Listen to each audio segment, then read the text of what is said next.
আপনি কি অনলাইনে অ্যাড দিয়ে বিজনেস করেন কিন্তু আপনার কোনো পার্সোনাল ব্র্যান্ডিং নেই কিংবা আপনাকে মানুষ চিনে না বা আপনাকে মানুষ বিশ্বাস করে না, তাহলে আপনার এই অ্যাড কিংবা আপনার এই বিজনেস বেশি দিন টিকবে না। খুব দ্রুতই আপনার এই বিজনেস বন্ধ করতে হবে।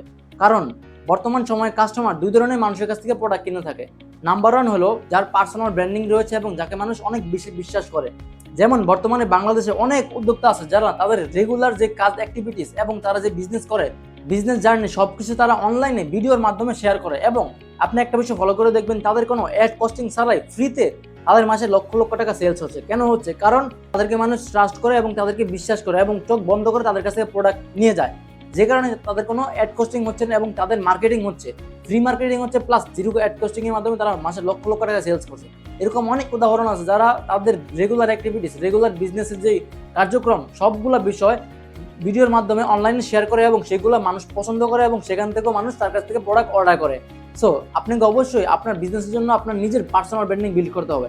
এটা একদিনে হবে না, কিন্তু একদিন ঠিকই হবে। তাই আপনাকে অবশ্যই কন্টিনিউয়াসলি আপনার বিজনেসের জন্য কন্টেন্ট কিংবা আপনার কাস্টমারকে ফ্রিতে ভ্যালু দিতে হবে। কন্টেন্টের মাধ্যমে কাস্টমারকে ফ্রিতে ভ্যালু দেওয়ার মাধ্যমে কাস্টমার আপনাকে বিশ্বাস করবে এবং বিশ্বাস করার পর আপনি যখন কাস্টমারকে বলবেন এই জিনিসটা আপনি আমার কাছ থেকে কিনুন, তখন কাস্টমার ইজিলি আপনাকে বিশ্বাস করবে এবং আপনার কাছ থেকে প্রোডাক্টটা কিনে নেবে।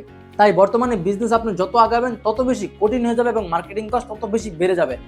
এটার জন্য একমাত্র সমাধান হচ্ছে পার্সোনাল ব্র্যান্ডিং। আপনি যদি পার্সোনাল ব্র্যান্ডিং না করেন, অ্যাড কস্টিং শুধুমাত্র কমানোর পিছনে দৌড়ান, তাহলে আপনার যে কম্পিটিটর সে অলরেডি পার্সোনাল ব্র্যান্ডিং শুরু করে দিয়েছে এবং তার ভিডিও আস্তে আস্তে আপ হচ্ছে এবং একটা সময় গিয়ে তার পার্সোনাল ব্র্যান্ডিং দাঁড়িয়ে যাবে এবং তার মার্কেটিং কস্ট একটা সময় জিরোতে এসে পড়বে এবং আপনার মার্কেটিং কস্ট অনেক বেশি বেড়ে যাবে, যখন আপনার এই বিজনেসটা কন্টিনিউ করা সম্ভব হবে না। তাই অবশ্যই পার্সোনাল ব্র্যান্ডিংটা ইম্পর্টেন্ট। নাম্বার টু হলো আপনি আপনার কন্টেন্টে কাস্টমারকে ভ্যালু দিন এবং কাস্টমারকে বোঝানোর চেষ্টা করুন যে এই প্রোডাক্টটা ব্যবহারের মাধ্যমে আপনার কি কি প্রবলেম সলভ হতে পারে এবং আপনি কি কি বেনিফিটেড হবেন এবং আপনার কি কি প্রবলেম আমি আপনাকে সলভ করছি। আপনি যখন কাস্টমারকে বিশ্বাস করাতে পারবেন যে আমি আপনার এই প্রবলেমটা সলভ করছি, আপনি যদি আমার কাছ থেকে প্রোডাক্টটা নেন আপনার এই প্রবলেমটা সলভ হবে। এবং যখন কাস্টমার আপনাকে বিশ্বাস করে প্রোডাক্টটা অর্ডার করবে, আপনি অবশ্যই ভালো প্রোডাক্ট এবং ভালো সার্ভিস দেওয়ার চেষ্টা করবেন। যদি ভালো সার্ভিস দেন এবং ভালো প্রোডাক্ট দেন, পরবর্তীতে কিন্তু অবশ্যই আপনার কাছে সেই কাস্টমারটা রিটার্ন আসবে এবং রিটার্ন কিন্তু কাস্টমার নিজে নিজে আসে না, আপনাকে আনতে হবে।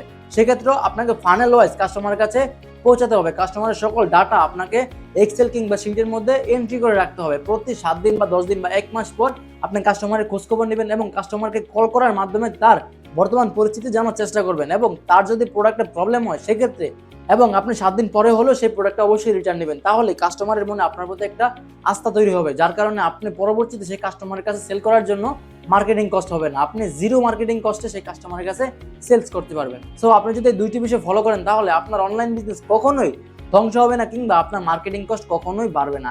আপনি এই দুইটি উপায় যদি অবলম্বন করেন তাহলে আপনার মার্কেটিং কস্ট একটা সময় গিয়ে জিরোতে আসবে এবং আপনার সেলস অনেক বেশি বেড়ে যাবে।